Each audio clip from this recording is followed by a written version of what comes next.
नमस्कार, खबरों का पंचनामा में आपका स्वागत है। मैं हूं आपके साथ अंशिका। हम लेकर आए हैं देश दुनिया की 5 बड़ी खबरें, जिनके विश्लेषण के लिए मेरे साथ स्टूडियो में मौजूद हैं कैपिटल टीवी के सीनियर एडिटर राजीव कुमार। राजीव जी, बहुत बहुत स्वागत है। धन्यवाद। सबसे पहले रुक करते हैं हेडलाइंस का।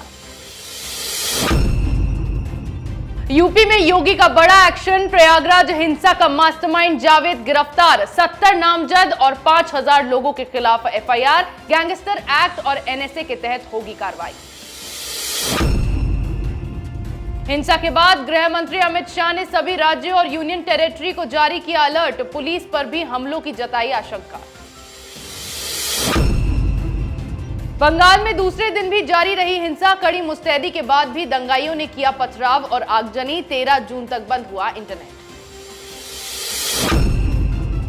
राज्यसभा चुनाव के नतीजे आए सामने, महाराष्ट्र में बीजेपी और एमवीए के 3 उम्मीदवार जीते, हरियाणा में कांग्रेस को लगा बड़ा झटका, अजय माकन हारे। कराची में फिर बनाया गया हिंदू मंदिरों को निशाना, भारत की ओर से विरोध वाले बयान को पाकिस्तान ने किया खारिज।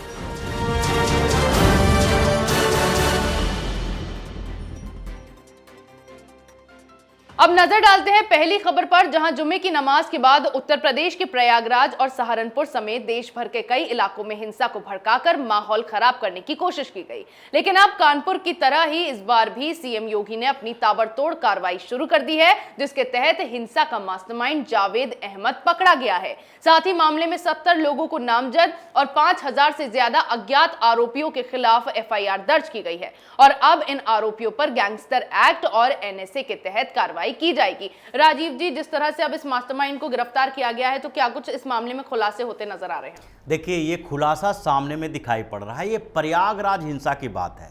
प्रयागराज में जो हिंसक घटना हुई उसमें जावेद को गिरफ्तार किया गया। जावेद का लिंक कहां से दिखाई पड़ रहा है? जेएनयू से, क्योंकि जावेद की बेटी जेएनयू में पढ़ती है और ये उसके जो सोशल मीडिया अकाउंट थे, उसके बाद व्हाट्सएप चैट थे, उसको एक दिन पहले, यानी जब ये गिरफ्तार किया गया उसके पहले डिलीट किया गया था, जिसको रिकवर करने की कोशिश की जा रही है। और जावेद की बेटी सारा, जो वहाँ जेएनयू में पढ़ती है, उसके खिलाफ कई सबूत ऐसे मिले हैं कि सरकार के खिलाफ कई बार वो प्रदर्शनों में या फिर सोशल मीडिया पर भड़काने वाली बयान देती है, लिखती है और कई प्रदर्शनों में भी वो भागीदार कर रही है। यानी कि जो उत्तर प्रदेश में हिंसात्मक घटनाएं हो रही है, दंगे हो रहे हैं, उसके तार अब जेएनयू से जुड़ रहे हैं।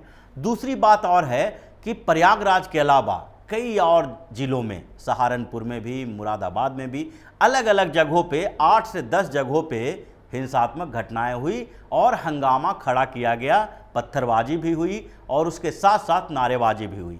कई जगह पर तो ऐसी स्थिति हो गई कि वहाँ पर साजिश इस स्तर की थी कि एक प्रयागराज की ही बात है, वहाँ पर एक शिव मंदिर में अंडा रख दिया गया ताकि बड़े स्तर पर सांप्रदायिक हिंसा हो।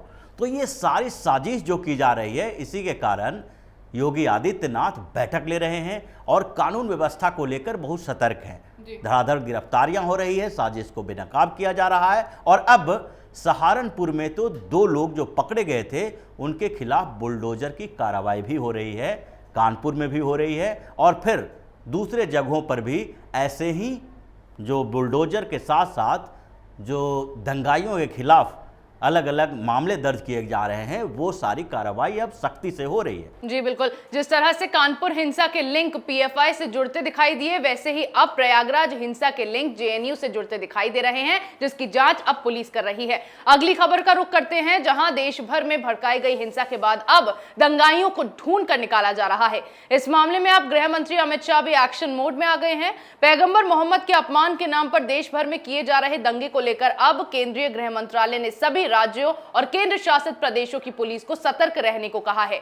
मंत्रालय ने कहा है कि हिंसा के दौरान उन्हें निशाना बनाया जा सकता है। कानून व्यवस्था बनाए रखने के लिए तैनात पुलिस कर्मियों से उचित दंगा गियर में रहने के लिए कहा गया है। इस बात को लेकर भी अलर्ट जारी किया गया है कि देश में शांति व्यवस्था को बिगाड़ने के लिए जानबूझकर प्रयास किए जा सकते हैं। राजीव जी, जिस तरह से अमित शाह ने ये अलर्ट जारी किया है, क्या कुछ मायने हैं इसके? देखिए, ये जो हिंसा हो रही थी, दंगे हुए, ये अचानक से दंगे नहीं हुए। इसके लिए एक साजिश की गई, पूर्व नियोजित साजिश थी। कानपुर में घटना होती है, उसके 1 सप्ताह बाद हिंदुस्तान के अलग अलग हिस्सों में, उत्तर प्रदेश, मध्य प्रदेश के साथ साथ झारखंड में, पश्चिम बंगाल में, तमिलनाडु में, कर्नाटक में, मतलब साउथ से लेकर नॉर्थ तक, यहाँ तक कि कश्मीर में भी हिंसात्मक घटनाएं हुई। एक ही बार जुमे की नमाज के बाद नारेबाजी की गई, पत्थरबाजी की गई, और ये सारा एक नेटवर्क के तहत काम कर रहा है। तो उसके बाद गृह मंत्रालय ने जो अलर्ट जारी किया है वो दो तरह के हैं। एक बड़ी बैठक हुई, उस बैठक के बाद ये तय किया गया कि ये एक सिर्फ नेशनल कॉन्स्पिरेसी नहीं है, इसमें एक इंटरनेशनल इनपुट भी है, जिसमें पाकिस्तान का भी हाथ है, अरब देशों के कई ऐसे ऑर्गेनाइजेशन जो कट्टरपंथी हैं उसका भी हाथ है। क्योंकि कानपुर में जो दंगा हुआ था, उस दंगे में जो मास्टरमाइंड जफर हयात हाशमी था, उसके अकाउंट जब खंगाले गए थे तो 48 करोड़ रुपए का ट्रांजैक्शन दिखाया गया था। तो ये सारी जो इंटरनेशनल कॉन्स्पिरेसी थी उसके लिए बैठक की गई, और फिर अलर्ट जारी किया गया कि देखो कभी भी हो सकता है कि इन पर, पुलिस पर भी हमला हो सकता है, और अंतर्राष्ट्रीय बॉर्डर वाले जितने राज्य हैं वहाँ पर बीएसएफ को या बॉर्डर सिक्योरिटी फोर्स, जो भी बॉर्डर पे काम करने वाले हैं, सेना को, सबको अलर्ट मोड पे रखा गया है कि कहीं बाहर से किसी भी तरह की वैसी गतिविधि को देखना है और उस कंस्पिरेसी को बेनकाब करना है। जी बिल्कुल, जिस तरह से देश भर में हिंसात्मक घटनाएं सामने आई हैं, उसके बाद अब गृह मंत्रालय की ओर से पुलिस बल को अलर्ट मोड पर डाल दिया गया है। वहीं बंगाल में ममता बनर्जी से हालात संभले नहीं संभल रहे हैं, क्योंकि लगातार दूसरे दिन भी बंगाल के हावड़ा में हिंसा भड़काई गई। लोगों ने पुलिस फोर्स पर जमकर पथराव किया, गाड़ियों को आग लगा दी। हिंसा भड़कते देख पुलिस ने उपद्रवियों पर लाठीचार्ज किया, आंसू गैस के गोले छोड़े गए, इंटरनेट सेवाएं बंद कर दी। जुम्मे के दिन माहौल को भड़कता देख ममता बनर्जी सरकार ने पूरे इलाकों को छावनी बनाते हुए भारी पुलिस फोर्स तैनात किया, लेकिन तमाम मुस्तैदी के बाद भी अगले दिन इलाके में फिर पथराव हुआ। उपद्रवियों ने सामने से पुलिस पर पत्थर फेंके, आगजनी की, जिसके बाद अब बीजेपी ममता बनर्जी के राज में कानून व्यवस्था को लेकर सवाल उठा रही है। राजीव जी, जिस तरह से अब ये बंगाल में दूसरे दिन भी घटना हुई है हिंसा की, तो उसके बाद ममता बनर्जी की कानून व्यवस्था पर सवाल खड़े किए जा रहे हैं। बिल्कुल, अगर देखा जाए तो एक पुरानी कहावत है, अगर पेड़ बबूल को बोएगे तो फिर आम कहाँ से मिलेगा। आस्तीन में सांप पाल के ममता बनर्जी ने रखा था, और सांप को दूध पिलाओगे तो फिर वो देख के नहीं डसेगा। वही बात है, ममता बनर्जी महीनों से नहीं सालों से तुष्टीकरण की नीति अपनाई हुई है। उन्होंने विधानसभा चुनाव से पहले भी वही किया और विधानसभा चुनाव के बाद भी वही किया, सीए के समय भी वही किया।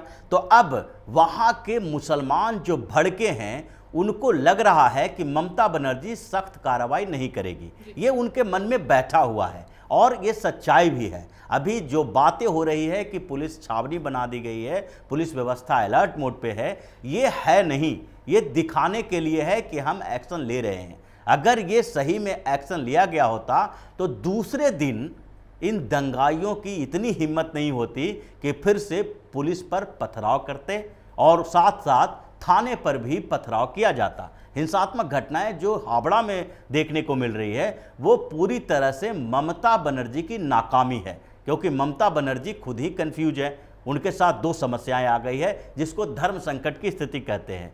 वो अगर उन मुसलमानों के ऊपर कार्रवाई करेगी, उसको पकड़ेगी, गिरफ्तारियां होगी, और जिस तरीके से उत्तर प्रदेश में किया जा रहा है कि जो पोस्टर लगाए जा रहे हैं, सीसीटीवी फुटेज खंगाले जा रहे हैं, उसके साथ साथ सोशल मीडिया खंगाले जा रहे हैं, अगर इस तरह के कोई कार्रवाई होती तो वहाँ पर दूसरे दिन तीसरे दिन इस तरह के घटनाएं सामने नहीं आती। लेकिन ममता बनर्जी को लगता है कि अगर सख्त रुख अपनाया जाएगा तो फिर चुनाव में मुसलमान उनको वोट नहीं देंगे, और इसीलिए ममता बनर्जी अपने कन्फ्यूजन में ही बंगाल को जला रही है। जी जी बिल्कुल, जैसा कि बंगाल के हावड़ा में जिस तरह से दूसरे दिन भी हिंसात्मक घटनाएं सामने आई हैं, उसके बाद जिस तरह से ममता का प्रशासन उसे कंट्रोल करने में पूरी तरह विफल रहा है, उसके बाद ममता बनर्जी के लिए नई मुसीबत खड़ी होती दिखाई दे रही है। अब बात करते हैं राज्यसभा चुनाव की। 4 राज्यों की 16 राज्यसभा सीटों पर हुई वोटिंग की मतगणना पूरी हुई और नतीजों की घोषणा की गई, जिसमें महाराष्ट्र में भाजपा 3 सीटों पर जीत दर्ज करने में कामयाब रही।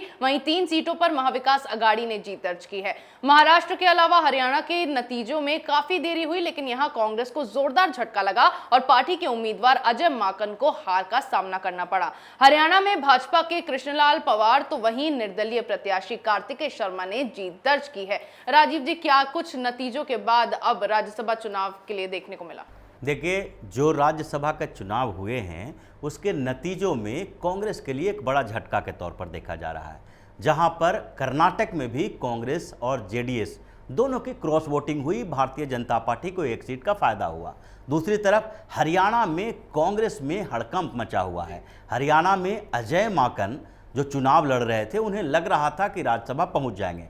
अजय माकन बहुत नज़दीकी हैं सोनिया गांधी के भी, राहुल गांधी के भी, लेकिन अंतिम समय में बाजी पलट गई। अब हरियाणा में कांग्रेस की स्थिति ये हो गई है कि वहां पर अगर बागियों के खिलाफ कार्रवाई करते हैं, जो पहले से ही बगावत कर चुके हैं, जैसे कुलदीप बिश्नोई ने पहले से ही ऐलान कर दिया था। एक दिन पहले राहुल गांधी ने उन्हें मनाने की कोशिश की और उनके साथ बैठक भी लग रहा था कि बैठक करेंगे, लेकिन अंतिम समय में बैठक कैंसिल हो गई।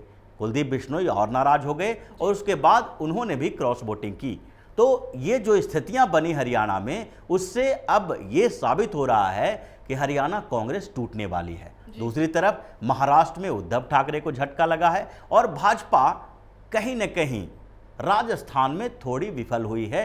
राजस्थान में अशोक गहलोत अपनी कुर्सी तत्काल बचाने में कामयाब हो गए हैं, क्योंकि ऐसा माना जा रहा था कि अगर हरियाणा और महाराष्ट्र की तरह राजस्थान में भी कांग्रेस को झटका लगेगा तो वो झटके का सबसे बड़ा असर अशोक गहलोत पर पड़ेगा और उनकी कुर्सी चली जाएगी। सचिन पायलट को मुख्यमंत्री बनाया जा सकता है, लेकिन उन्होंने संभाल लिया और तीनों उम्मीदवार कांग्रेस के थे वो जीतकर राज्यसभा में पहुंच गए। जी बिल्कुल, जो नतीजे राज्यसभा चुनाव के सामने आए उसके बाद कांग्रेस और उद्धव ठाकरे को बड़ा झटका लगता दिखाई दिया। चलिए बात करते हैं पाकिस्तान की, जहां भारत की ओर से पाकिस्तान की पोल खोले जाने से पड़ोसी मुल्क बौखलाने लग गया। कराची में हिंदू मंदिर में तोड़फोड़ की खबर पर भारत की ओर से दिए गए बयान को पाकिस्तान ने खारिज कर दिया है। इसके साथ ही पाकिस्तान ने भारत में मुस्लिम समुदाय की स्थिति पर सवाल उठाए हैं। दरअसल कराची के एक माता मंदिर में अज्ञात लोगों ने तोड़फोड़ की थी। पाकिस्तान में अल्पसंख्यकों के पूजा स्थल पर किए गए एक और हमले पर प्रतिक्रिया देते हुए भारतीय विदेश मंत्रालय के प्रवक्ता अरिंदम बागची ने इसे धार्मिक अल्पसंख्यकों के उत्पीड़न का एक और मामला बताया था, जिसे अब पाकिस्तान ने खारिज कर दिया है।